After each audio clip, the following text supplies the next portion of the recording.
Hadirin disilakan duduk kembali.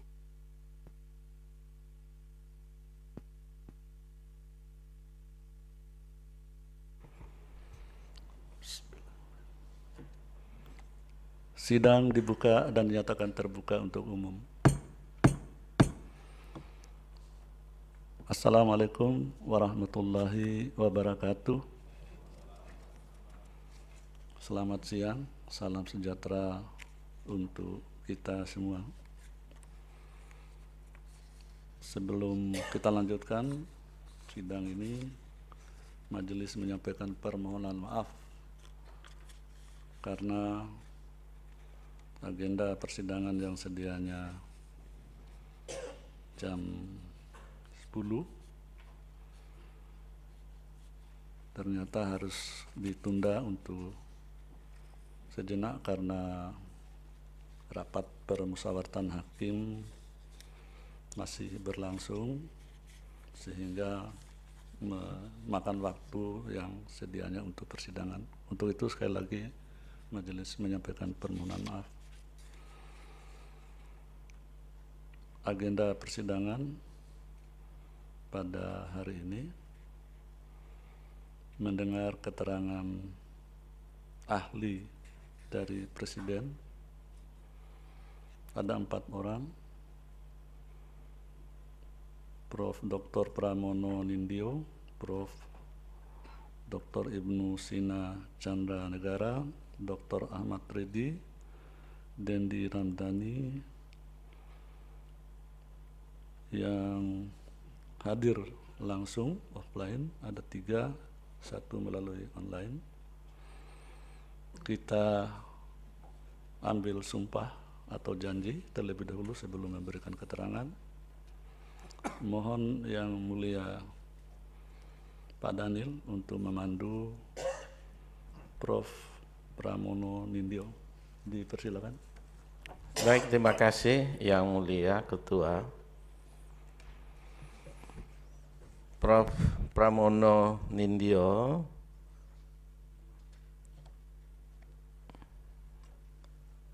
ikuti lafal janji yang saya tuntun ya. Ya, Yang Mulia. Tangan kiri di atas Alkitab, tangan kanannya dengan 2 jari. Sudah, ya, Oke, siap. baik. Saya berjanji sebagai ahli Saya berjanji sebagai ahli akan memberikan keterangan yang sebenarnya akan memberikan keterangan yang sebenarnya sesuai dengan keahlian saya. sesuai dengan keahlian saya. Semoga Tuhan menolong saya.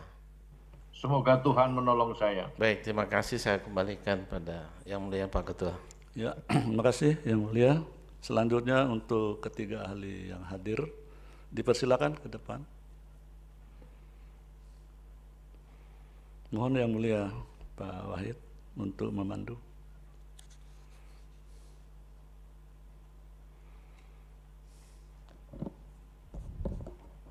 Baik, kepada ahli Presiden Prof. Dr. Ibnu Sina Chandra Negara SHMH, siap. Dr.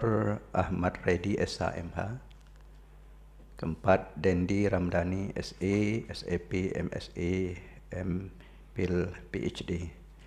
Ikuti lapas yang saya tuntunkan.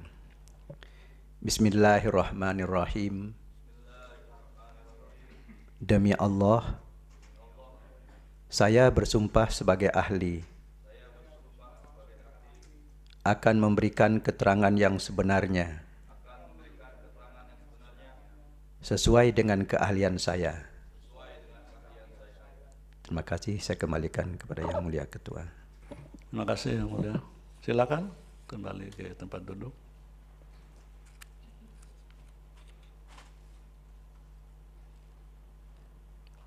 Siapa terlebih dahulu yang didengar sesuai dengan nomor urut ini? Ya. Sesuai dengan yang disebutkan Ya, saja Yang Mulia. Terima kasih. Dipersilakan Prof. Pramono Nindyo. Waktu sekitar 10 menit. Baik, terima kasih Yang Mulia. Assalamualaikum warahmatullahi wabarakatuh. Shalom, salam sejahtera, Om Swastiastu, Namo Buddhaya, salam kebajikan, Rahayu. Ketua dan anggota Majelis Hakim Konstitusi yang mulia, terima kasih untuk waktunya. Saya akan dengan ringkas menyampaikan inti dari keterangan ahli yang sudah saya buat secara tertulis dan sudah saya serahkan kepada Majelis Hakim Konstitusi yang mulia. Ada 3 substansi yang ingin kami jelaskan pada kesempatan siang hari ini berkaitan dengan permohonan uji formil dari perkara akuo dalam 3 hal, yaitu berkaitan dengan persoalan kegentingan yang memaksa, tinjauan dari aspek hukum ekonomi mengenai status Undang-Undang Nomor 11 Tahun 2020 bersambung dengan Perpu Nomor 2 Tahun 2022 yang kemudian menjadi Undang-Undang Nomor 6 Tahun 2023. Kemudian yang kedua, penegasan terhadap tindakan antisipatif dari aspek ekonomi yang merupakan bagian dari pertimbangan kegentingan memaksa. Yang ketiga adalah permasalahan yang berkaitan dengan perizinan perusahaan di Indonesia sebelum Undang-Undang Cipta Kerja dan setelah Undang-Undang Cipta Kerja. Yang mulia Ketua dan anggota Majelis Hakim Konstitusi, berkaitan dengan persoalan kegentingan memaksa, Perpu Nomor 2 Tahun 2022, indikator kegentingan memaksa di sana dijelaskan oleh pemerintah. Yang pertama adalah terjadinya pelemahan pertumbuhan ekonomi yang bersamaan dengan fenomena stagflasi global. Yang kedua, permasalahan supply chains atau mata rantai pasokan yang berdampak pada keterbatasan supply, terutama pada barang pokok seperti makanan dan energi yang terjadi selama situasi COVID yang lalu. Yang ketiga, perekonomian Indonesia akan terdampak akibat stagflasi global yang sudah terlihat. Yang keempat, respon standar bauran kebijakan, khususnya antara kebijakan moneter dan fiskal yang terus diperkuat semenjak awal pandemi COVID-19 akan semakin dibutuhkan. 4 hal itulah merupakan pertimbangan yang merupakan indikator kegentingan memaksa sehingga lahirlah Perpu Nomor 2 Tahun 2022. Penetapan Perpu Nomor 2 Tahun 2022 tersebut diputuskan oleh Presiden sebagai upaya mencegah Indonesia agar tidak masuk ke dalam situasi stagflasi atau krisis yang dapat membahayakan perekonomian negara.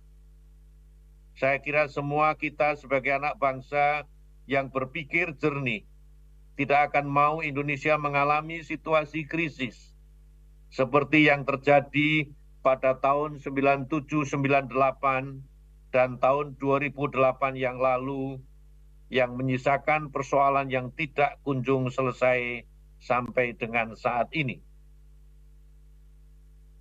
Dalam hierarki peraturan perundang-undangan, kita semua tahu bahwa perlu memiliki tingkatan yang sama dengan undang-undang. Perpu merupakan peraturan perundang-undangan yang ditetapkan oleh Presiden dalam hal ikhwal kegentingan yang memaksa. Setidaknya ada 3 syarat yang menjadi parameter bagi Presiden dalam menetapkan suatu keadaan yang genting untuk mengeluarkan Perpu. Yaitu pertama, adanya kebutuhan mendesak untuk menyelesaikan masalah hukum secara cepat berdasarkan undang-undang. Yang kedua, undang-undang yang dibutuhkan tersebut belum ada sehingga terjadi kekosongan hukum atau sudah ada tetapi tidak memadai. Yang ketiga, kekosongan hukum tersebut tidak bisa diatasi dengan cara membuat undang-undang secara prosedur biasa karena akan membutuhkan waktu yang lama, sedangkan keadaan yang mendesak itu perlu segera mendapatkan kepastian untuk diselesaikan. Menurut saya, soal kegentingan memaksa selayaknya tidak perlu dijadikan perdebatan yang berkepanjangan. Harus diakui bahwa pertimbangan kegentingan memaksa sebagaimana diatur di dalam konstitusi itu sepenuhnya merupakan diskresi yang menjadi lingkup kewenangan presiden. Saya mencatat ada beberapa perpu yang sama sekali tidak menjelaskan atau mengungkapkan secara eksplisit di dalam perpu tersebut adanya pertimbangan kegentingan memaksa. Ada beberapa contoh saya tampilkan di dalam afidavit keterangan ahli saya. Satu di antaranya saya lihat di sini, contoh Perpu nomor 1 tahun 98. Sangat dekat dengan situasi krisis tahun 97-98.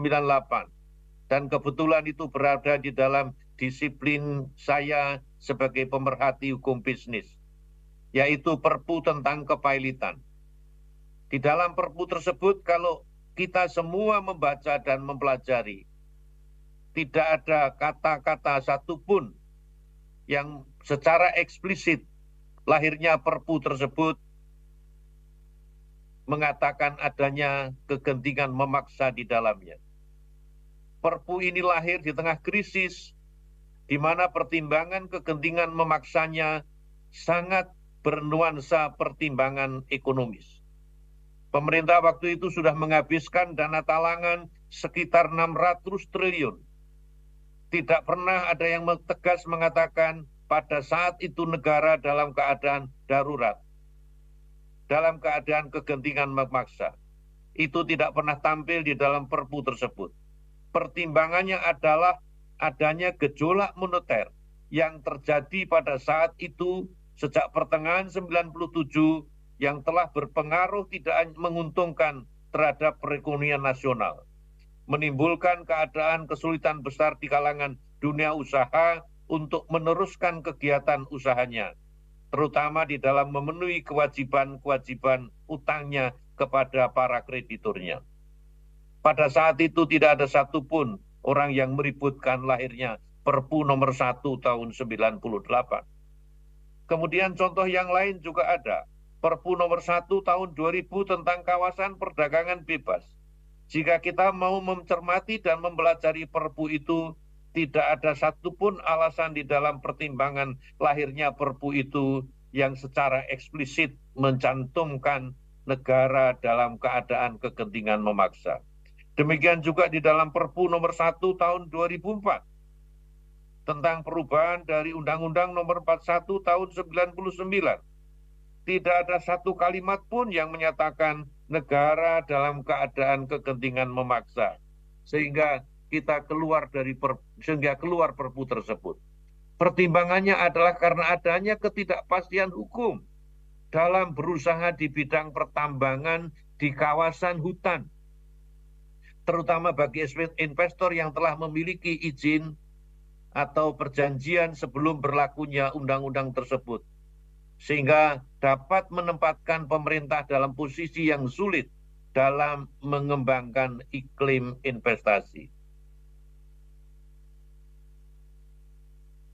Juga Perpu nomor 1 tahun 2014, juga Perpu nomor 2 tahun 2020, juga Perpu nomor 2 tahun 2017, juga Perpu nomor 1 tahun 2016. Perpu-perpu tersebut saya catat tidak ada satupun di dalam Perpu itu yang menjelaskan secara eksplisit pertimbangan negara dalam keadaan kegentingan memaksa. Yang Mulia Ketua dan anggota Majelis Mahkamah Konstitusi, Lahirnya Perpu, itulah beberapa contoh yang dapat saya tampilkan. Perpu yang diterbitkan oleh pemerintah, yang sama sekali tidak ada yang secara tegas menarasikan bahwa negara dalam keadaan kegentingan memaksa. Oleh sebab itu menurut saya, jika itu terkait dengan Undang-Undang Cipta Kerja, yang setelah dinyatakan inkonstitusional bersyarat oleh Mahkamah Konstitusi, kemudian diperbaiki dengan Perpu nomor 2 tahun 2022, yang kemudian pada tanggal 31 Maret 2023 yang lalu disahkan menjadi undang-undang, adalah tindakan antisipatif pemerintah yang tepat. Tanpa harus menunggu untuk terjadinya krisis, baru semuanya kita kelabakan untuk keluar dari krisis. Pertimbangan yang tampil di dalam Perpu adalah pertimbangan yang semua bernuansa ekonomi. Untuk menghindari krisis, jangan sampai kita memasuki krisis seperti pengalaman pada tahun 97-98, pada tahun 2008, sehingga kita semua menghadapi situasi itu sampai sekarang tidak kunjung selesai. Kita bisa melihat tentang persoalan BLBI, kita bisa melihat tentang persoalan krisis Bank Senturi tahun 2008, sampai sekarang penyelesaiannya masih menyisakan PR yang sangat berkepanjangan. Pemerintah bahkan belakangan ini harus menerbitkan Kepres nomor 16 tahun 2021 tentang Satuan Tugas Penanganan Hak Tagih Negara dana BLBI, yang menunjukkan bahwa persoalan BLBI tahun 98 sampai saat ini tidak kunjung selesai. Juga krisis 2008 menyisakan kasus Bank Senturi yang tidak kunjung selesai sampai dengan sekarang. Saya mencatat ada program dana talangan waktu itu melalui LPS kurang lebih sekitar 7-8 triliun. Sampai sekarang juga tidak kembali semuanya.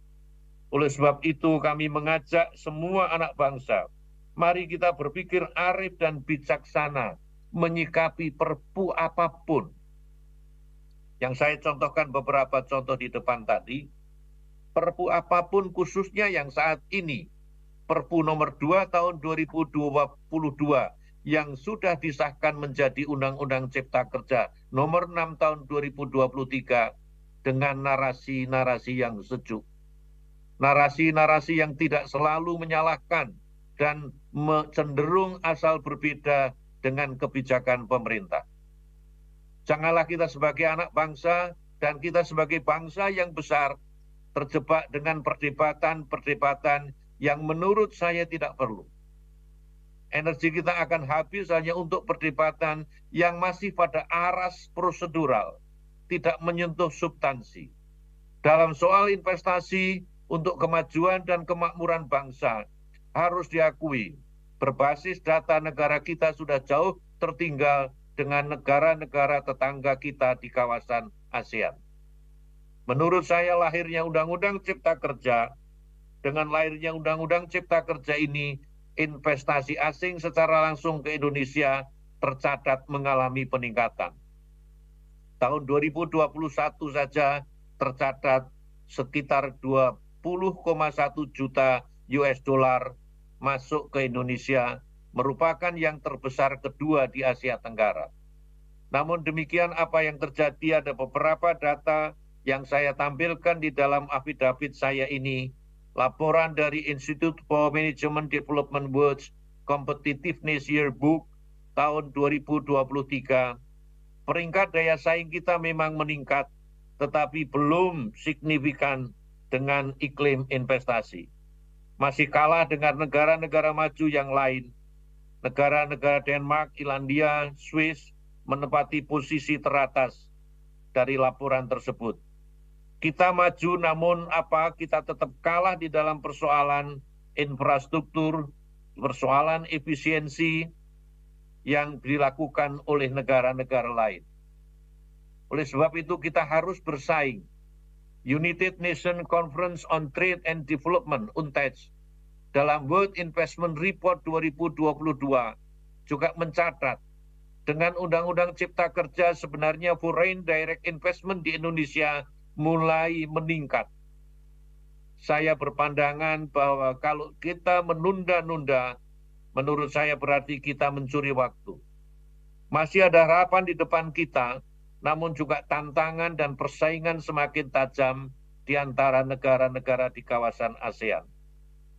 Dengan Perpu yang kemudian menjadi Undang-Undang Cipta Kerja, iklim investasi yang semakin meningkat ini karena adanya permintaan dari saudara-saudara kita, sebagian masyarakat yang kemudian melakukan judicial review dan kemudian diputuskan oleh Mahkamah Konstitusi sebagai inkonstitusional bersyarat, itu semua juga berdampak kepada arus investasi. Saya tampilkan di sini beberapa tabel, saya kira tidak usah saya bacakan. Yang itu semua menunjukkan bahwa investor asing yang semula sudah menggeliat, sudah mau masuk ke Indonesia untuk menginvestasikan modalnya ke negara kita, namun menjadi stuck, menjadi berhenti dan menunggu bagaimana kelanjutan dari putusan Mahkamah Konstitusi yang menyatakan bahwa Undang-Undang Nomor 11 Tahun 2020 ya dinyatakan sebagai inkonstitusional bersyarat. Dengan itikat baik, pemerintah kemudian memperbaiki Undang-Undang Nomor 12 Tahun 2011, kemudian diperbaiki menjadi Undang-Undang Nomor 13 Tahun 2022 yang memasukkan metode omnibus law. Kemudian karena adanya situasi kegentingan memaksa dalam pertimbangan yang banyak bernuansa pertimbangan ekonomis tadi, kemudian lahirlah Perpu Nomor 2 Tahun 2022 yang kemudian menjadi Undang-Undang Nomor 6 Tahun 2023. Suatu langkah antisipatif untuk kita tidak perlu menunggu adanya situasi krisis, untuk tidak perlu menunggu kita terdampak oleh situasi stagflasi global, yang itu sepenuhnya memang pertimbangan ekonomi dan hukum ekonomi. Daripada kita nanti akhirnya menyesal semuanya menghadapi krisis global yang berpengaruh kepada kita, pemerintah dengan etiket baik mengantisipasi itu dengan menerbitkan Perpu yang kemudian menjadi Undang-Undang Nomor 6 Tahun 2023. Menurut saya, itu adalah langkah bijaksana dari pemerintah menyikapi dengan niat baik untuk memperbaiki iklim investasi menuju Indonesia emas tahun 2045 yang akan datang. Dan yang akan menikmati adalah generasi-generasi penerus yang sekarang berada di dalam generasi milenial maupun generasi silenial. Yang mulia Ketua dan anggota Hakim Konstitusi. Yang terakhir saya akan memaparkan pandangan saya, data yang saya peroleh berkaitan dengan permasalahan perizinan berusaha di Indonesia sebelum Undang-Undang Cipta Kerja dan sesudah Undang-Undang Cipta Kerja. Sejak awal pemerintah sudah mulai melakukan reformasi yang berkaitan dengan sistem perizinan. Harus diakui bahwa persoalan perizinan itu menjadi persoalan yang tidak kunjung selesai. Persoalan perizinan yang sering dipertanyakan oleh para investor, baik investor domestik maupun investor asing. Karena berbelit-belitnya perizinan membuat high cost ekonomi. Dan itu menjadi hambatan untuk minat asing maupun domestik untuk berinvestasi di negara kita. Itulah bagian yang membuat kita sering tertinggal dengan negara tetangga kita. Kemudian pemerintah mulai melahirkan tentang apa yang disebut sebagai online single submission risk-based approach, yaitu sistem perizinan yang berbasis risiko. Ada risiko menengah, ada risiko tinggi, dan ada risiko rendah. Semua kegiatan usaha dikelompokkan kepada kegiatan usaha dengan basis risiko masing-masing. Kemudian perizinan dipangkas sedemikian rupa diperbaiki, tidak perlu dengan cara yang sangat berbelit-belit. Saya ambil contoh untuk UMKM, perizinan cukup dengan 1 lembar tentang surat perizinan dan itu dapat terbit dalam waktu 1 hari. Itu tidak pernah terjadi pada situasi sebelum lahirnya Undang-Undang Cipta Kerja. Artinya apa? Berkaitan dengan perizinan yang ingin meningkatkan, ambil bagian untuk meningkatkan iklim investasi.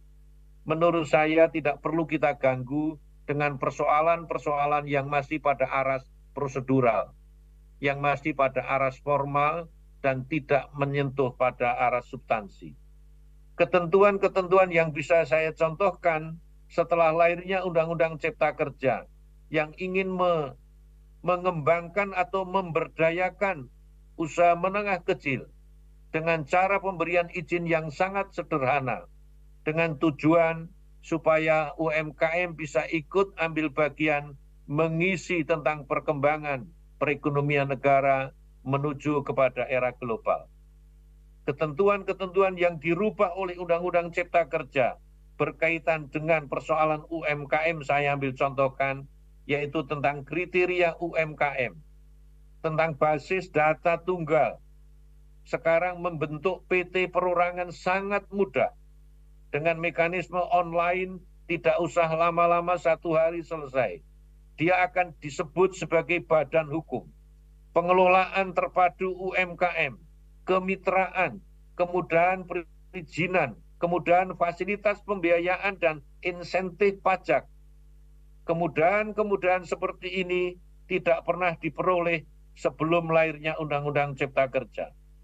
Dan ini bermanfaat sekali bagi pelaku UMKM. Dimudahkannya pelaku UMKM dalam memulai usaha, dimudahkannya pelaku UMKM dalam mengelola serta mengembangkan usahanya. Itu semua akan berdampak signifikan terhadap perkembangan perekonomian negara. Oleh sebab itu menurut saya lahirnya Perpu nomor 2 tahun 2022 yang kemudian menjadi Undang-Undang nomor 6 tahun 2003 patut disikapi dengan bijak. Dan itu menurut saya justru langkah antisipatif dari pemerintah untuk tidak menunggu atau kita akan menghadapi pengaruh dari stagflasi global. Sebagai penutup, saya katakan bahwa Undang-Undang Cipta Kerja nomor 6 tahun 2023 adalah undang-undang masa depan yang berdampak positif bagi iklim investasi yang menunjang lapangan kerja. Mari kita sikapi dengan bijak, biar Undang-Undang Cipta Kerja tersebut bergulir dulu sesuai dengan fungsi dan tujuannya. Evaluasi, saran, dan kritikan membangun tetap diperlukan. Dan tentu belum saatnya menurut saya jika diskusi tentang kritik itu terjadi sekarang. Karena pelaksanaan Undang-Undang Cipta Kerja baru bergulir di lapangan. Beri kesempatan dulu untuk bergulir di lapangan, kemudian mari kita evaluasi dan kita kritisi bersama. Sangat arif dan bijaksana jika kita mau memberikan ruang dan kesempatan kepada Undang-Undang Cipta Kerja untuk menyapa masyarakat dan dilaksanakan sebagaimana mestinya. Demikian pendapat hukum saya sebagai ahli hukum bisnis dalam rangka permohonan uji formil Undang-Undang nomor 6 tahun 2023. Terima kasih. Wassalamualaikum warahmatullahi wabarakatuh. Om Santi Santi Om. Tuhan berkati. Rahayu. Terima kasih. Saya kembalikan kepada Yang Mulia. Baik. Terima kasih ahli.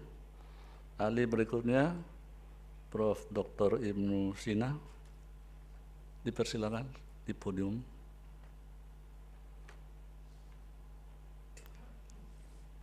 Ya, waktu sekitar 10 menit.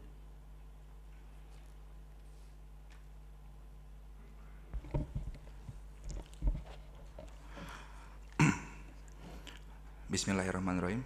Assalamualaikum warahmatullahi wabarakatuh.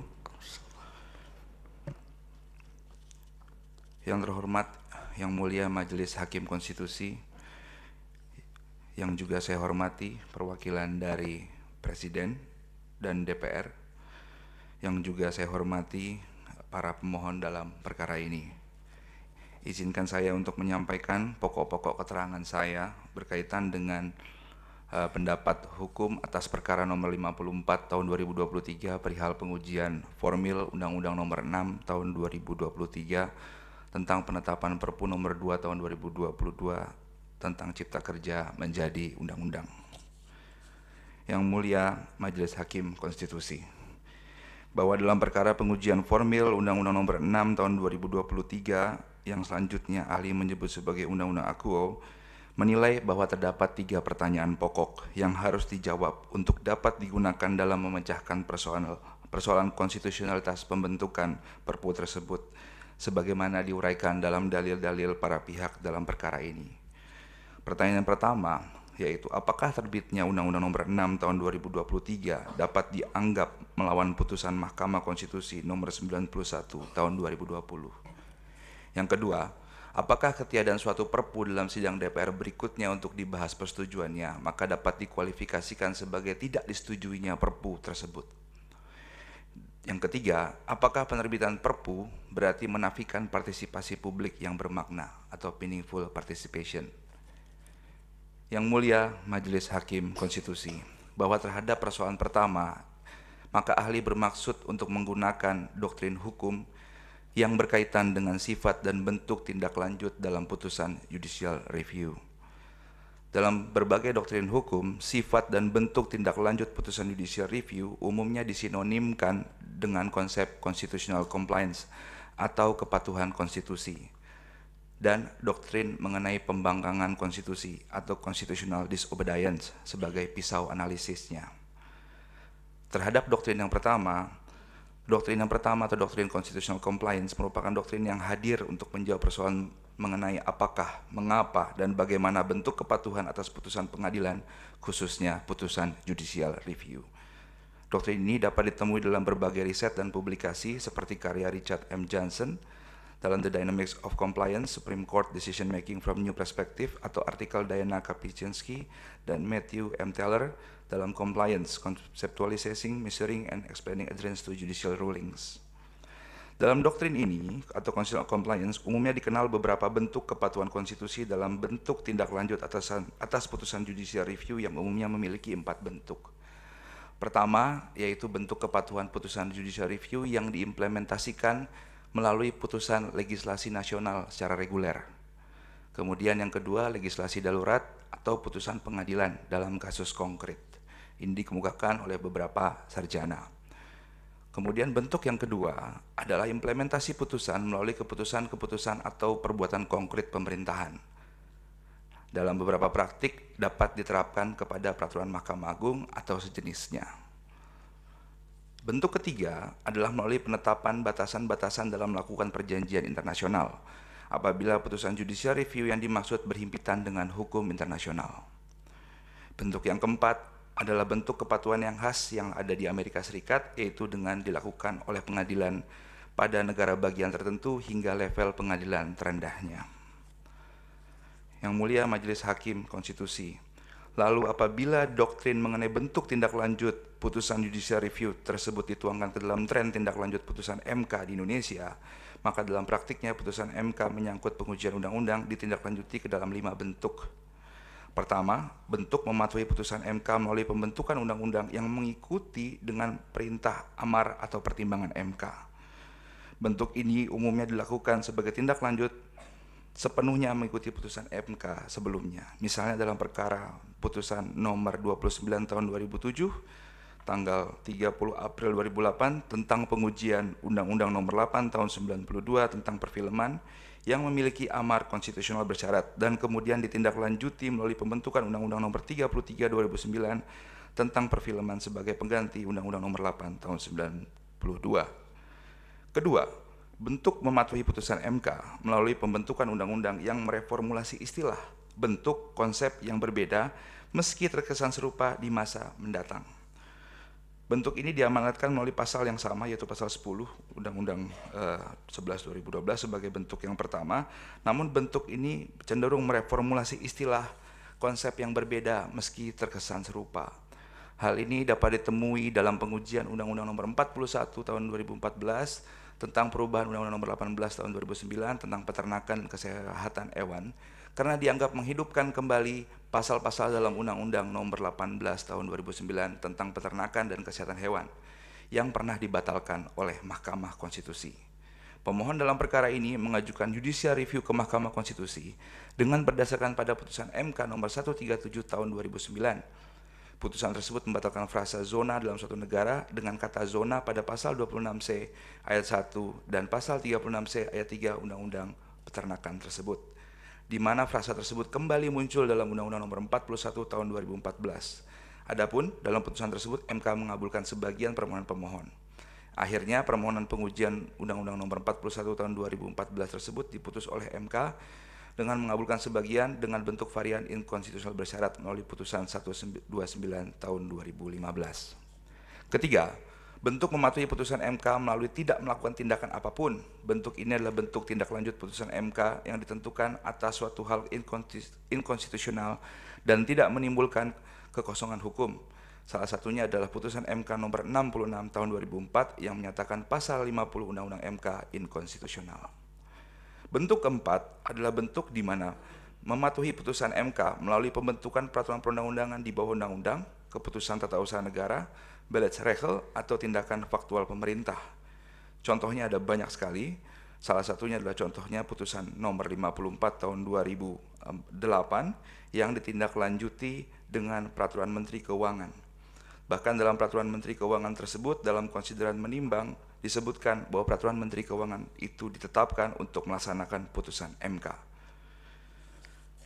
Bentuk kelima adalah bentuk mematuhi putusan MK melalui penerapan dalam putusan pengadilan dalam kasus konkret. Terhadap bentuk yang demikian ini dapat ditemukan dalam berbagai putusan pengadilan dalam perkara konkret yang menerapkan putusan MK sebagai bentuk kepatuhan atas sifat dan kekuatan putusan MK.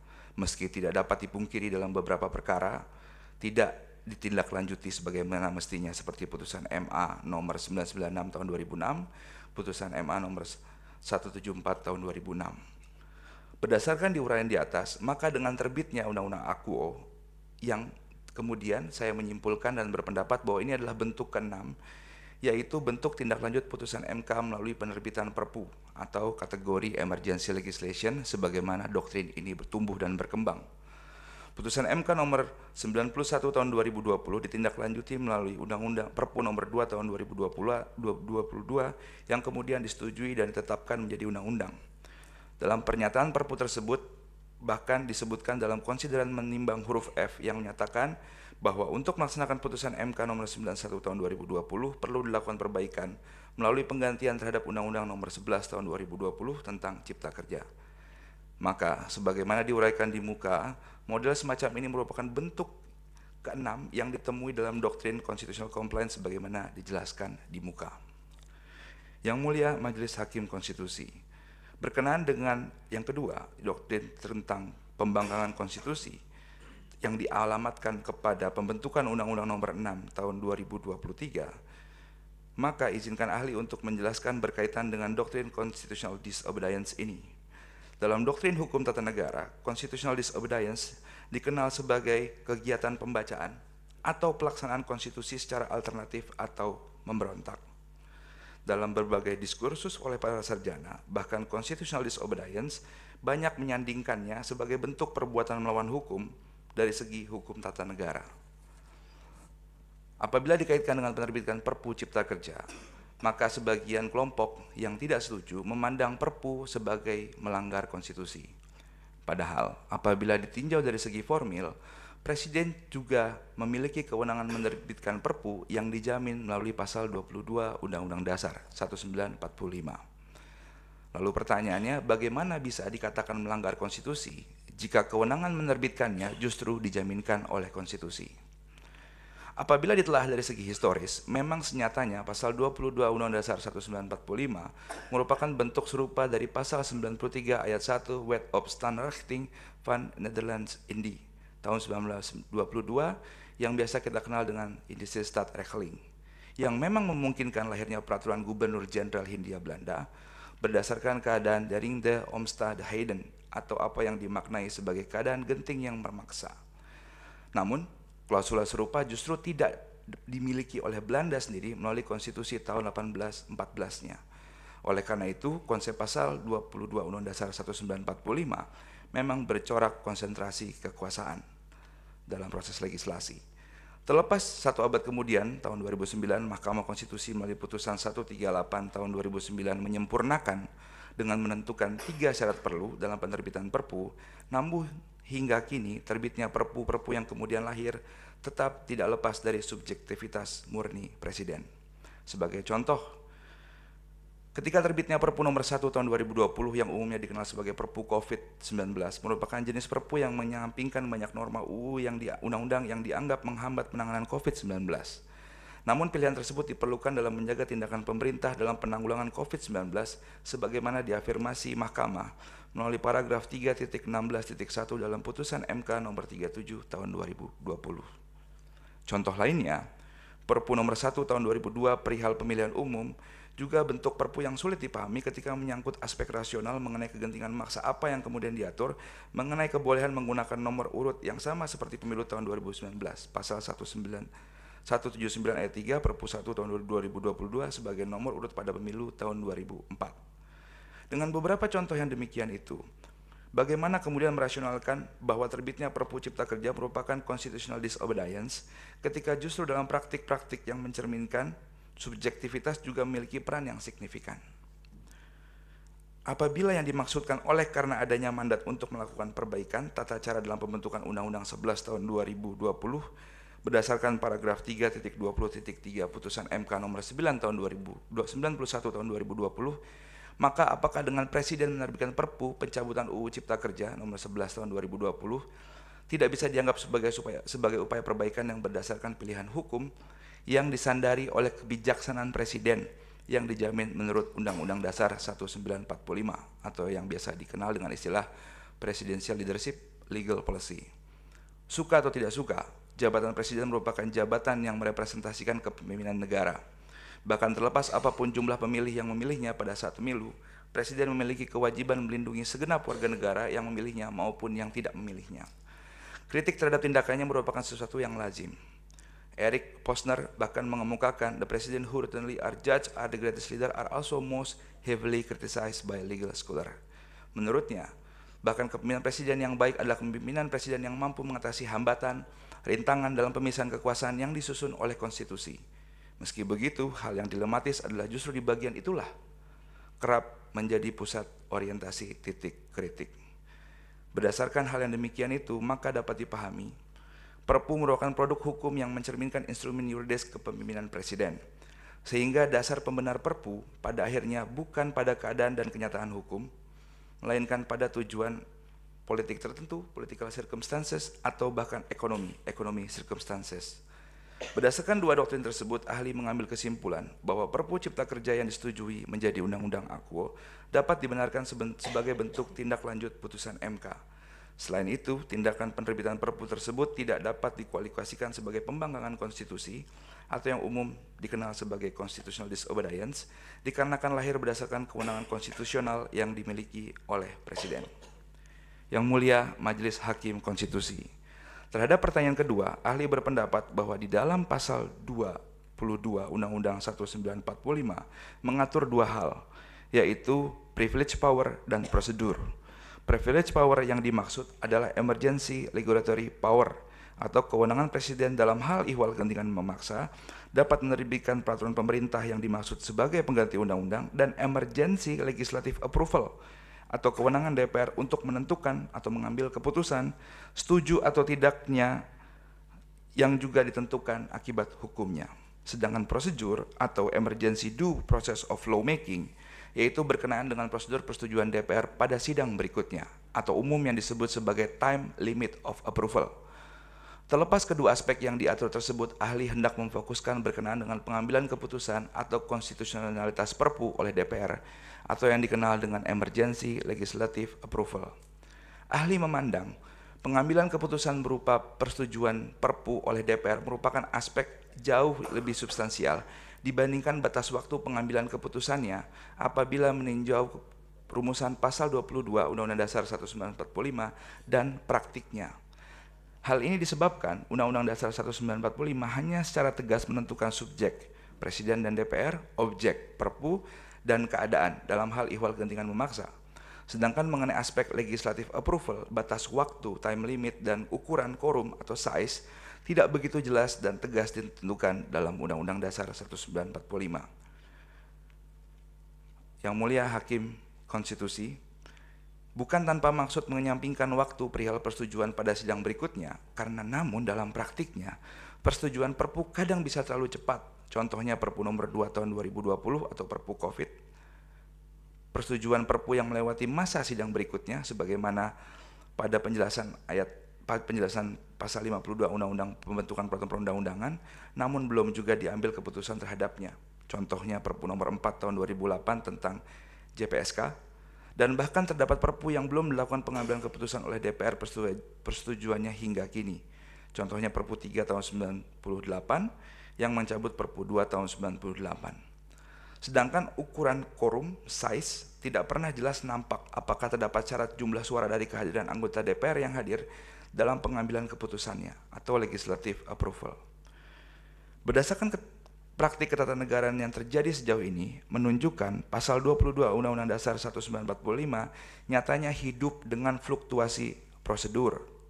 Atas dasar praktik-praktik yang demikian ini, ahli memandang pasal 22 Undang-Undang Dasar 1945 memiliki titik fokus pada privilege power-nya, yaitu berkaitan dengan emergency regulative power dan legislative approval power-nya dibandingkan kepada prosedur atau emergency due process of legislative approval-nya. Hari ini diperkuat dengan fakta bahwa akibat hukumnya berupa jika tidak mendapat persetujuan, maka peraturan pemerintah itu harus dicabut, sesungguhnya melekat pada keputusan siapa yang memutuskannya, yaitu DPR. Berdasarkan uraian ahli di muka, aspek yang bersifat privilege dalam rumusan pasal 22 Undang-Undang Dasar 1945 memang menjadi suatu kenyataan yang tidak dapat dihindari. Hal ini tercermin juga dari konsekuensi-konsekuensi pertanyaan yang timbul dari perkembangan ketatanegaraan negara tertinggi. Semisal timbul pertanyaan, ketika MK menyatakan dirinya berwenang menguji Perpu, maka apakah kewenangan menguji itu dapat dimaknai mencakup kewenangan menguji secara Perpu secara formil? Lalu apakah MK juga memiliki kewenangan menguji formil Perpu pada tahapan pre-approval sebelum disetujui dan pada post-approval sekaligus? Lalu ketika MK berwenang menguji formil Perpu pada tahapan post-approval setelah persetujuan dan semisal mengabulkan permohonan pengujian formilnya, maka akibat pembatalan undang-undang post-approval berarti mengembalikan keadaan pre-approval atau berakibat juga batalnya Perpu. Hingga pertanyaan berikutnya, bagaimana ketika Presiden dan atau DPR menganggap ada sengketa kewenangan konstitusional lembaga negara di mana termohonnya adalah MK akibat praktik wewenang pengujian formil terhadap Perpu pre-approval dan post-approval? Apakah kondisi ini menjadi tidak justru merumitkan? Dengan demikian, ahli berkesimpulan bahwa ketiadaan suatu Perpu untuk dibahas persetujuannya dalam sidang DPR pada masa berikutnya tidak dapat dikualifikasikan sebagai tidak disetujuinya Perpu tersebut dikarenakan lewat waktu atau exceeding time limit. Akibat hukum berupa peraturan pemerintah itu harus dicabut, hanya dapat terjadi apabila jika tidak mendapatkan persetujuan yang secara nyata dinyatakan oleh DPR. Yang Mulia Majelis Hakim Konstitusi, terhadap pertanyaan ketiga, yaitu apakah penerbitan Perpu berarti menafikan partisipasi publik yang bermakna, meaningful participation. Terhadap hal tersebut, ahli berpendapat bahwa Perpu berbeda dengan undang-undang. Penegasan ini terurai secara implisit maupun eksplisit dalam norma maupun doktrin yang berkembang mengenai keduanya, meski terdapat norma juga yang mencoba menyamakannya. Misalnya, pasal 5 huruf G huruf Undang-Undang Pembentukan Peraturan Perundang-Undangan menentukan dalam pembentuk peraturan perundang-undangan harus dilakukan berdasarkan pada asas pembentukan perundang-undangan yang baik yang meliputi G keterbukaan. Di dalam penjelasannya yang disebutkan yang dimaksud dengan asas keterbukaan adalah bahwa dalam pembentukan peraturan perundang-undangan mulai dari perencanaan, penyusunan, pembahasan, pengesahan atau penetapan dan penggunaan bersifat transparan dan terbuka. Dengan demikian seluruh lapisan masyarakat mempunyai kesempatan yang seluas-luasnya untuk memberikan masukan dalam pembentukan peraturan perundang-undangan. Padahal, sebagaimana diketahui, penerbitan Perpu tidak melalui tahapan sebagaimana ditentukan dalam penjelasan pasal 5 huruf G Undang-Undang P3 tersebut. Hal ini berarti tidak semua asas pembentukan peraturan perundang-undangan yang baik dalam pasal 5 tersebut dapat diterapkan dalam kasus Perpu. Ini menunjukkan adanya perbedaan yang tegas apabila dan apalagi ketika dikaitkan dengan konsep partisipasi publik yang bermakna. Terhadap hal yang demikian ini, ahli berpendapat bahwa bukan berarti konsep partisipasi publik yang bermakna menjadi hilang dalam setiap penerbitan Perpu, melainkan berubah bentuk dan sifatnya. Ahli berpendapat meaningful participation dalam pembentukan undang-undang memiliki dua sifat, yaitu sifat inklusif dan eksklusif. Sifat dan bentuk inklusif yaitu adalah maknanya keterbukaan dan partisipasi yang wajib dibuka dan dipertimbangkan oleh pembentuk undang-undang kepada semua pihak yang terdampak dan yang berkepentingan, right to be heard dan right to be considered, serta pembentuk undang-undang wajib memberikan penjelasan atas pilihan kebijakannya, right to be explained kepada yang terdampak dan yang berkepentingan itu. Sedangkan dalam pembentukan Perpu, meaningful participation memiliki bentuk dan sifat yang eksklusif, yakni presiden yang berhak menentukan siapa yang perlu didengar dan dipertimbangkan, choose to be heard, choose to be considered. Bahkan kepada siapa pula presiden meminta penjelasan, choose the explainer. Sebagai contoh, Perpu nomor 1 tahun 2014 yang diterbitkan oleh Presiden Susilo Bambang Yudhoyono di dalam konsiderannya berbunyi bahwa Undang-Undang nomor 22 tahun 2014 tentang pemilihan gubernur, bupati, dan wali kota mengatur pemilihan kepala daerah secara tidak langsung melalui DPRD, telah mendapatkan penolakan yang luas oleh rakyat. Dan proses pengambilan keputusannya telah menimbulkan persoalan serta kegentingan yang memaksa sesuai putusan MK nomor 138 tahun 2009. Berdasarkan contoh yang demikian itu, bukankah terjadi meaningful participation yang inklusif dan eksklusif sekaligus? Oleh karena fakta-fakta yang demikian itu, maka ahli berpendapat tidak dapat disimpulkan bahwa Perpu menafikan meaningful participation. Yang sesungguhnya terjadi adalah meaningful participation terhadap Perpu memiliki bentuk dan sifat yang cenderung eksklusif dalam hal konstitusional menurut Undang-Undang Dasar 1945. Yang mulia Majelis Hakim Konstitusi, pendapat-pendapat sebagaimana diuraikan sebelumnya berujung pada kesimpulan bahwa ahli menilai pembentukan Undang-Undang AKUO adalah konstitusional dan tidak bertentangan dengan Undang-Undang Dasar 1945. Demikian keterangan disampaikan. Billahi fisabil haq, fastabiqul khairat. Wassalamualaikum warahmatullahi wabarakatuh.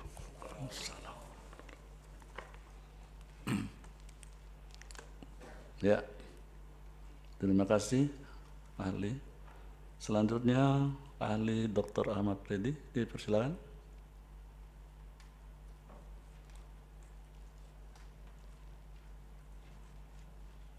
Ya, waktu 10 menit. Siap. Bismillah. Kepada Yang Mulia Majelis Hakim Mahkamah Konstitusi Republik Indonesia, kepada yang terhormat pemerintah dan DPR RI, kepada yang terhormat para pemohon dan kuasa hukumnya. Assalamualaikum warahmatullahi wabarakatuh. Salam sejahtera untuk kita semua. Yang Mulia Majelis Hakim Mahkamah Konstitusi, izinkan ahli menyampaikan keterangan terhadap 3 substansi besar, yaitu sebagai berikut. 1. Pemaknaan persidangan yang berikut dalam pasal 22 ayat 2 Undang-Undang Dasar dalam sistem hukum pembentukan peraturan perundang-undangan. Kedua, pemaknaan dan penerapan hal ihwal kegentingan memaksa dalam lampiran Undang-Undang nomor 6 tahun 2023 tentang penetapan Perpu nomor 2 tahun 2020 tentang Cipta Kerja menjadi undang-undang. 3. Relasi konstitusional antara lampiran Undang-Undang Cipta Kerja dengan putusan Mahkamah Konstitusi nomor 91 garing PUU garis datar 13 Romawi garis miring 2020 tentang pengujian formil Undang-Undang nomor 11 tahun 2020 tentang Cipta Kerja. A. Pemaknaan persidangan berikut dalam pasal 22 ayat 2 Undang-Undang Dasar dalam sistem hukum pembentukan peraturan perundang-undangan. Pasal 22 Undang-Undang Dasar telah mengatur bahwa dalam hal ihwal kegentingan yang memaksa, Presiden berhak menetapkan Perpu yang harus mendapat persetujuan DPR dalam persidangan yang berikut. Penafsiran mengenai persidangan berikut tidak hanya dapat menggunakan penafsiran gramatikal, namun ia harus juga dimaknai dengan penafsiran sistematis dan penafsiran autentik. Pertama, apabila menggunakan penafsiran sistematis, maka diskursus mengenai persidangan berikut harus dianalisis secara sistematis melalui substansi dan struktur atau arsitektur norma yang ada dalam Undang-Undang Pembentukan Peraturan Perundang-undangan. Dalam ketentuan pasal 1 angka 1 Undang-Undang P3 disebutkan bahwa pembentukan peraturan perundang-undangan adalah pembuatan peraturan perundang-undangan yang mencakup tahapan perencanaan, penyusunan, pembahasan, pengesahan atau penetapan, dan pengundangan. Untuk menjelaskan mengenai sistematika terhadap keberadaan Perpu dalam sistem pembentukan peraturan perundang-undangan, ahli akan menguraikan bagaimana tahapan pembentukan Perpu secara sistematis sesuai dengan konstruksi Undang-Undang P3. Kita mulai dari ketentuan pasal 23 ayat 1 Undang-Undang P3 yang mengatur. Ayat 1. Dalam prolegnas dimuat daftar kumulatif terbuka yang terdiri atas A, B, C, D, dan E, penetapan atau pencabutan Perpu. Secara sistematis, ketentuan pasal 23 ini masuk ke dalam bab perencanaan dalam pembentukan peraturan perundang-undangan. Tahap pertama pembentukan peraturan perundang-undangan yaitu tahap perencanaan undang-undang. Saya ulangi, tahap perencanaan undang-undang. Selanjutnya, dalam pasal 43 Undang-Undang P3 mengatur, ayat 1, rancangan undang-undang yang berasal dari DPR dapat berasal dari DPR atau Presiden. Ayat 2, ayat 3, ayat 4. Ketentuan sebagaimana dimaksud ayat 3 tidak berlaku bagi RU mengenai 2. Penetapan Perpu menjadi undang-undang. Secara sistematis, pasal 43 Undang-Undang P3 ini masuk ke dalam bab penyusunan peraturan perundang-undangan. Tahap kedua, pembentukan peraturan perundang-undangan bagian penyusunan undang-undang. Saya ulangi, bagian penyusunan undang-undang. Mengingat pasal 23 dan pasal 34 Undang-Undang P3 dinyatakan bahwa rancangan undang-undang mengenai penetapan Perpu, maka baju hukum dari Perpu merupakan RUU. Yang tahapan setelah tahapan perencanaan, tadi disebutkan pasal 23, dan tahapan penyusunan, tadi disebutkan dalam pasal 43, yaitu selanjutnya adalah tahap pembahasan, pengesahan, dan pengundangan, mengikuti sebagaimana tahapan pembentukan rancangan undang-undang. Selanjutnya, dalam pasal 50 Undang-Undang P3 diatur bahwa ayat 1, RUU dari Presiden diajukan dengan surat Presiden kepada DPR. 2. Surpres sebagaimana dimaksud ayat 1 memuat penunjukan menteri yang ditugasi oleh Presiden. 3. DPR mulai membahas RUU dalam jangka waktu 60 hari terhitung sejak surat Presiden. Setelah tahapan penyusunan RUU, maka dilanjutkan dengan tahap pembahasan sebagaimana diatur dalam pasal 65 bahwa pembahasan RUU dilakukan dengan oleh DPR bersama dengan Presiden atau menteri yang ditugasi. Pembahasan RUU ini dilakukan melalui 2 tahap, yaitu tahapan tingkat pembicaraan tingkat pertama dan tahapan tingkat kedua. Tingkat pertama bisa di balik, komisi, banggar, atau pansus, sedangkan pembicaraan tingkat 2 ada di paripurna. Artinya, dari sistematika norma dalam Undang-Undang P3, 1. Rancangan Undang-Undang Penetapan Perpu nomor 2 tahun 2002 tentang Cipta Kerja mengikuti tahapan prolegnas, yaitu daftar kumulatif terbuka. Sebagaimana sebuah RUU kumulatif terbuka pada umumnya, dia tunduk pada rezim perencanaan perundang-undangan, yaitu rancangan rancangan undang-undang. Yang kedua, rancangan tentang penetapan Perpu nomor 2 tahun 2002 mengikuti tahapan penyusunan dengan disampaikan surat Presiden kepada DPR yang menugaskan Menteri ABC untuk ikut membahas rancangan undang-undang tentang Perpu Cipta Kerja di DPR. Dia pun sebagaimana rancangan undang-undang kumulatif pada lazimnya. 3. RUU Perpu Cipta Kerja mengikuti tahap pembahasan dengan adanya pembicaraan tingkat 1 di Badan Legislasi DPR dan pembicaraan tingkat 2 di paripurna DPR. Artinya, RUU tentang Perpu Cipta Kerja pun mengikuti pembahasan RUU kumulatif pada lazimnya. Dengan karakter ini, sesungguhnya secara sistematis, maka watak pembentukan RUU penetapan Perpu dengan RUU penetapan Perpu sama-sama memiliki watak yang sama, mulai dari perencanaan, penyusunan, pembahasan, pengundangan, pengesahan, dan pengundangan. Sehingga RUU tentang penetapan Perpu menjadi undang-undang dilakukan melalui bisnis proses yang sama dengan kumulatif terbuka lainnya. Baik RUU 6 penetapan Perpu maupun RUU tentang penetapan Perpu sama-sama RUU yang mengikuti mekanisme perencanaan, penyusunan, pembahasan sebagaimana RUU kumulatif terbuka pada umumnya. Namun, ada pasal 52 Undang-Undang P3 yang mengatur 1. Perpu harus diajukan ke DPR dalam persidangan yang berikutnya.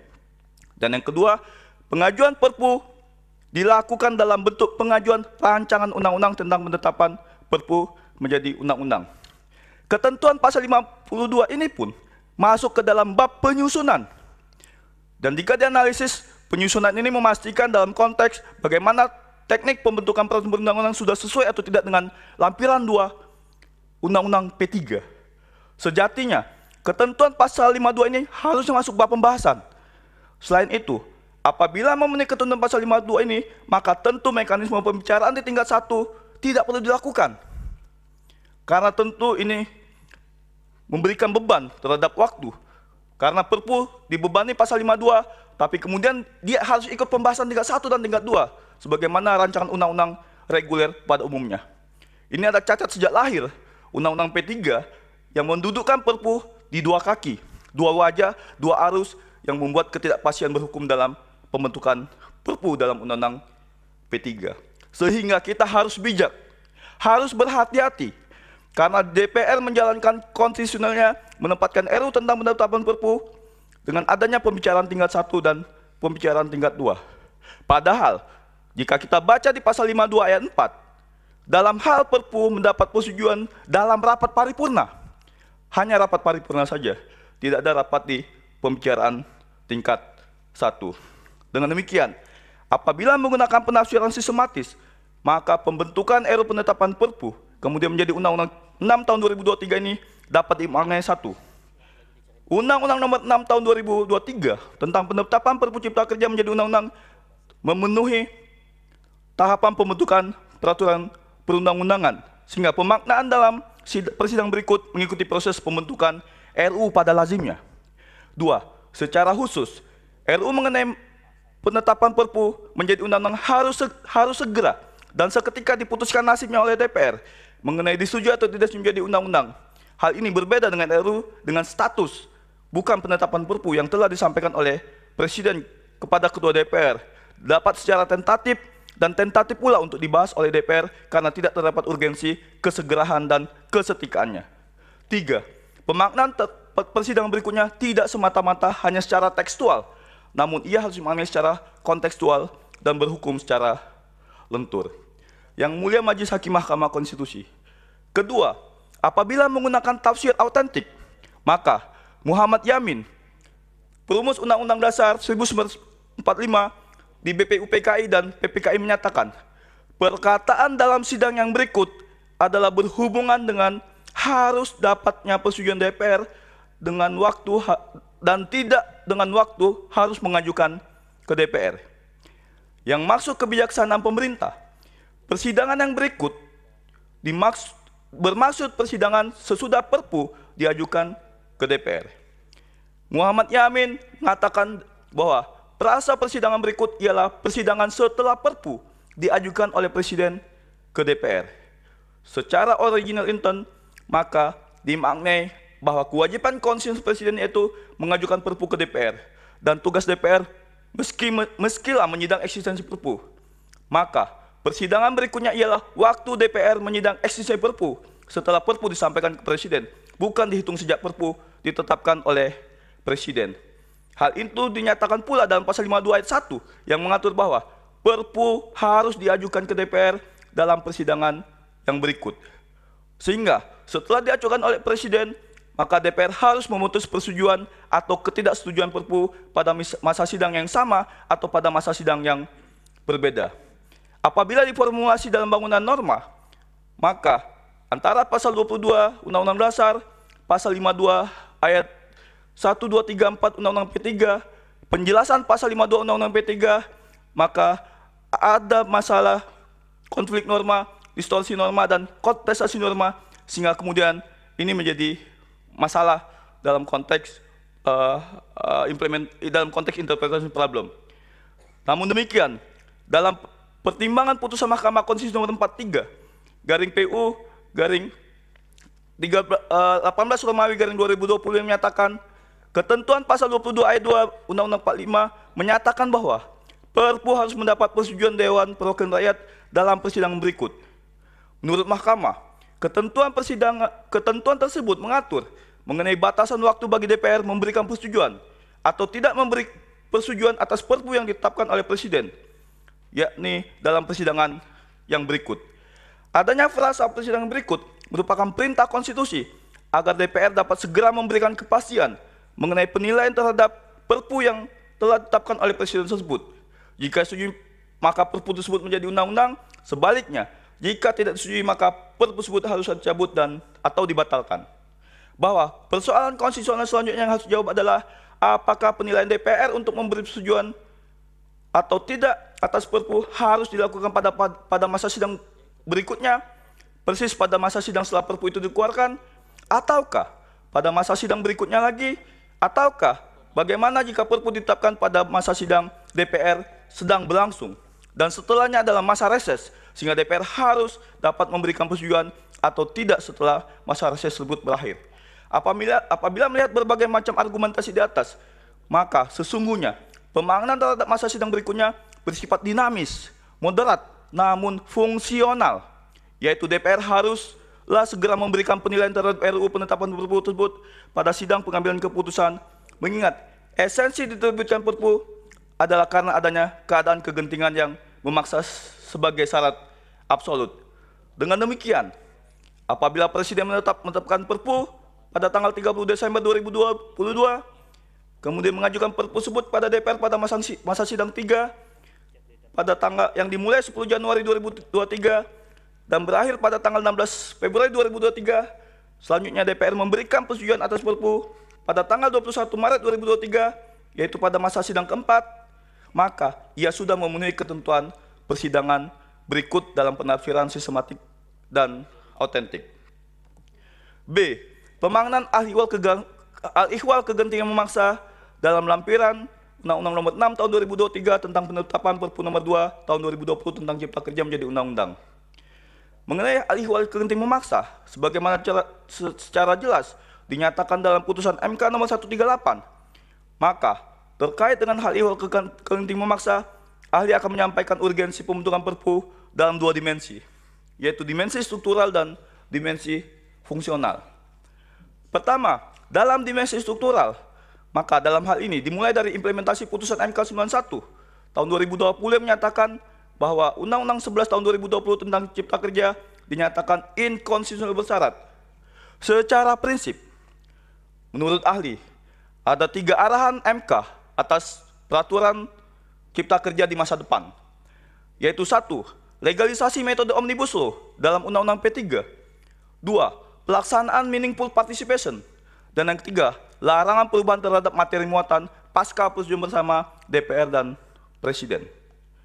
Untuk melaksanakan putusan MK 91, pembentuk undang-undang telah menetapkan Undang-Undang 13 tahun 2022 tentang perubahan kedua atas Undang-Undang 12 2011 yang diundangkan pada tanggal 6 Juni 2022. Terhadap Undang-Undang 13 ini pun dilakukan berbagai pengujian ke Mahkamah Konstitusi, terakhir diputus tanggal 20 Desember 2022 yang menyatakan bahwa undang-undang yang memasukkan metode Omnibus Law ini sudah sesuai dengan putusan MK 91, sehingga pembentuk undang-undang terlihat pembentuk undang-undang secara jelas, serius untuk melaksanakan putusan MK 91 tahun 2020 sampai dengan Desember 2022. Sebagai catatan, yang perlu digarisbawahi tebal, bahwa untuk menyelesaikan perubahan Undang-Undang P3, yang materinya tidak sebanyak Undang-Undang Cipta Kerja, yang terdiri dari 78 undang-undang, pemerintah dan DPR, harus menghabiskan kurang lebih 11 bulan, sejak 25 November 2021 ketika putusan MK 91 diucapkan sampai dengan 20 Desember 2022. Selanjutnya, khusus terhadap struktur bangunan Cipta Kerja yang sesuai dengan putusan MK 91, maka setidaknya ada 3 model pilihan instrumen hukum untuk melaksanakan putusan MK 91, yaitu yang pertama, metode omnibus RU perubahan Undang-Undang Cipta Kerja. Yang kedua, RU pencabutan Undang-Undang Cipta Kerja. Dan yang ketiga adalah Perpu Cipta Kerja. Berdasarkan analisis dari ahli, dari 3 pilihan, baik dia RU perubahan, atau RU pencabutan, atau Perpu, maka apabila ada hal ihwal kegentingan memaksa, bagi ahli, pilihan untuk memilih Perpu itu adalah pilihan yang moderat dan terbaik. Karena kemudahan teknis penyusunan, proses pembentukan yang sangat cepat, dan kemudahan masyarakat dalam membaca rumusan. Bayangkan ketika itu RU perubahan, maka ada Undang-Undang X tahun Y yang merubah Undang-Undang 11 tahun 2020 yang mengubah 78 undang-undang. Tentu ini akan menjadi beban luar biasa bagi rakyat untuk membaca undang-undang perubahan ini. Jikapun rancangan undang-undang baru, maka ini tentu memiliki beban luar biasa, baik political cost, economic cost, maupun social cost, yang tentu ini membahayakan dalam konteks kepentingan bangsa dan negara dalam waktu cepat. Sehingga sepanjang ada ahli ihwal kegentingan memaksa, maka Perpu adalah pilihan yang terbaik. Kemudian berdasarkan analisis cost benefit analysis of law, Perpu menurut penulis lebih memiliki kelebihan yang luar biasa dibandingkan RU pencabutan atau RU perubahan, karena lebih cepat, lebih efektif, dan lebih efisien. Kemudian terbukti berdasarkan bacaan penulis dengan diskusi para ekonom yang terlibat di Kemenko Perekonomian, ada stagflasi ekonomi dunia, ada ancaman krisis pangan, ada ancaman krisis energi, ada krisis finansial. Ketika penulis melihat di Google, banyak sekali para homeless di Amerika, di Eropa, banyak sekali pengangguran, sehingga kemudian ini bagian dari tanda-tanda adanya stagflasi ekonomi secara global. Kemudian, kelebihan dari Perpu adalah bila diuji ke MK, maka selalu akan kehilangan objek, karena terlanjur ditetapkan menjadi undang-undang oleh DPR. Kemudian belum ada penolakan Perpu oleh DPR, dengan catatan Perpu JPSK yang baru beberapa tahun kemudian dicabut di tahun 2015. Kelemahan adalah memerlukan political power yang tinggi. Berdasarkan hal tersebut, maka Perpu Cipta Kerja telah sesuai dengan putusan MK 91 sepanjang ada ihwal kegentingan memaksa yang menjadi kunci dapat atau tidak dapatnya Perpu dibentuk secara subjektif dan diobjektifikasi oleh DPR. Namun, bila kita berpikir radikal, ekstrim, maka sesungguhnya lampiran Undang-Undang Nomor 6 Tahun 2023 merupakan makhluk hidup baru yang tidak ada kaitan dengan putusan MK 91 sama sekali. Mengapa? Karena Undang-Undang 11 Tahun 2020 yang diputus oleh putusan MK sudah dibunuh, sudah dicabut oleh Perpu Cipta Kerja. Ini terlihat di pasal 185 lampiran Undang-Undang Nomor 6 Tahun 2023, yaitu Perpu Cipta Kerja, bahwa dengan berlakunya Perpu ini, Undang-Undang Nomor 11 Tahun 2020 dinyatakan dicabut dan tidak berlaku. Artinya, eksistensi Undang-Undang 11 Tahun 2020 dengan segala dramanya, dengan segala dinamikanya, termasuk dengan segala inkonstitusional bersyaratnya, sudah tidak ada lagi. Sehingga Undang-Undang Nomor 6 Tahun 2003 tidak dapat ditarik dengan ruang dan waktu pada Undang-Undang Nomor 11 Tahun 2020 dengan fakta dinyatakan Undang-Undang 11 2020 itu inkonstitusional bersyarat oleh Mahkamah Konstitusi. Selanjutnya, kedua, secara substansi, maka hal ihwal kegentingan memaksa ini meskilah dinyatakan oleh pemerintah ketika Perpu akan diterbitkan, adanya kegentingan memaksa Perpu Cipta Kerja ini telah jelas dalam penjelasan umum Undang-Undang 6 Tahun 2020. Namun, dalam konteks hukum, ahli memandang pasca putusan MK 91 tahun 2020 ada tsunami penerapan hukum. Undang-Undang Nomor 11 Tahun 2020 berisikan 78 undang-undang. Secara praktik berhukum ini menimbulkan ketidakpastian hukum. Ketika para penegak hukum ingin menerapkan 78 undang-undang secara sektoral, undang-undang sektoral ini sudah diubah oleh Undang-Undang Cipta Kerja. Ketika aparat penegak hukum ingin menggunakan Undang-Undang Cipta Kerja, Undang-Undang Cipta Kerja dinyatakan inkonstitusional bersyarat secara temporer. Sebagai contoh, berdasarkan pasal 110A dan 110B Undang-Undang 11 tahun 2020 diatur bahwa perusahaan-perusahaan yang telah terbangun di dalam kawasan hutan, namun belum memiliki perizinan berusaha di bidang kehutanan, diberikan waktu 3 tahun untuk menyelesaikan syarat administratif pengurusan izin usaha sejak diterbitkan Undang-Undang CK, dan hanya dikenai sanksi administratif atas pelanggaran ketentuan dimaksud. Pasal ini sebagai jalan tengah bagi kebuntuan berhukum antara rezim kehutanan, perkebunan, dan tata ruang.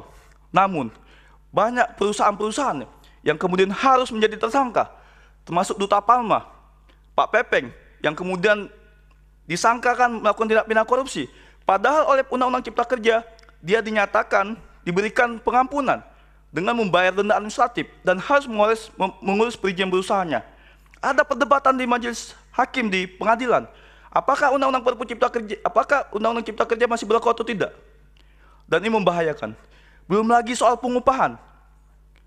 Pilihan hukum seperti apa yang harus digunakan? Banyak sekali. Dan ahli berkali-kali diundang di Bareskrim, di Polda-Polda untuk menjelaskan. Ketika terjadi tindak pidana kehutanan, pertambangan, rezim mana yang harus digunakan? Apakah Undang-Undang Pertambangan, Undang-Undang Kehutanan, ataukah Undang-Undang Cipta Kerja? Apabila menggunakan Undang-Undang Cipta Kerja dinyatakan inkonstitusional syarat, namun ketika menggunakan Undang-Undang Pertambangan atau Kehutanan, undang-undang ini sudah diubah oleh Undang-Undang Cipta Kerja. Ada 78 undang-undang yang tidak operasional. Lalu bagaimana praktik berhukum di negara ini ketika ini tidak diselesaikan secara cepat? Ada 78 undang-undang, ribuan pasal yang tidak bisa bekerja sejak putusan MK 91 tahun 2020. Terjadi tsunami penegakan hukum luar biasa. Terjadi tsunami penerapan hukum luar biasa. Dan ini genting bagi negara ini. Membahayakan kepentingan nasional. Yang Mulia Majelis Hakim Mahkamah Konstitusi. Relasi konstitusional antara lampiran Undang-Undang Nomor 6 dengan putusan MK Nomor 91 tahun 2020 tentang pengujian Undang-Undang Nomor 11 tentang Cipta Kerja.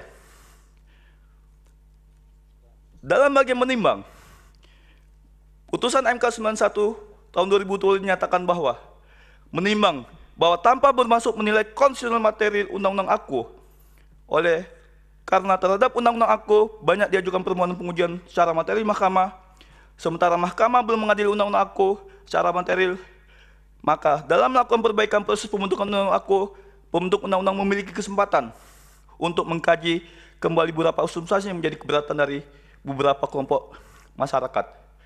Apabila kita analisis lampiran Undang-Undang Nomor 6 tahun 2023, terjadi berbagai perubahan.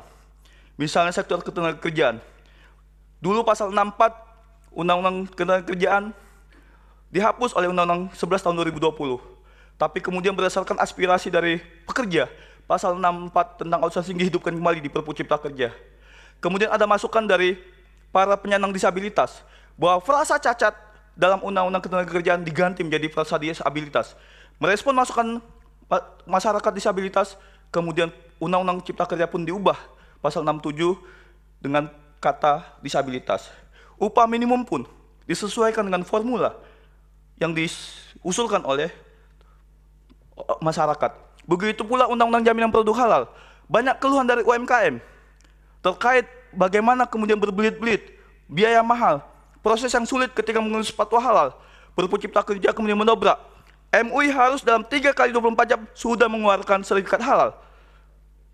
Dan MUI tidak memonopoli lagi. Dibuka juga ada komite fatwa halal. MUI kabupaten, MUI provinsi diberikan hak untuk kewenangan untuk juga menerbitkan fatwa halal. Bagaimana kemudian merespon UMKM agar dapat menerbitkan sertifikat halal.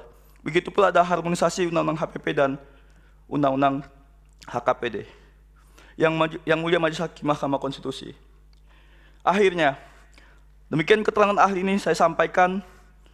Ahli teringat pernyataan Bung Karno yang dalam pidatonya menyampaikan, ahli hukum, juris, kebanyakan sangat legalistis, sangat memegang kepada hukum-hukum yang prevalent, sangat memegang pada hukum-hukum yang ada.